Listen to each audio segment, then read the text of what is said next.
On average, persons between the ages of 11 and 24 actually spend 7 to 9 hours per day on their phone.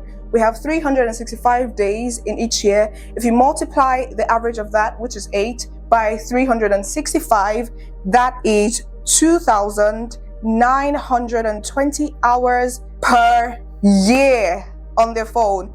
And if you multiply that by the age expectancy of that age bracket, which is 80 years, say, for example, you're currently 24, or let's use 20.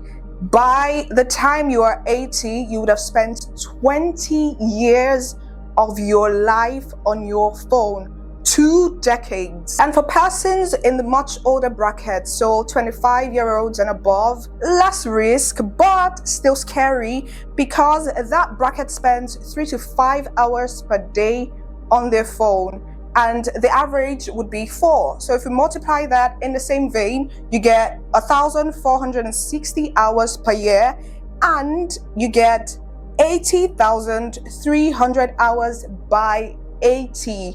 By the time you are 80 years old, you would have spent about 1 decade, well, 9 years and a little more, which we can always round off to 10 years. And bear in mind, for some people, the pandemic is even worse. For some people, it could be slightly less, but however slightly less, this is an issue. And the bit that affects our productivity is not even just the lots of time that we spend on our phone.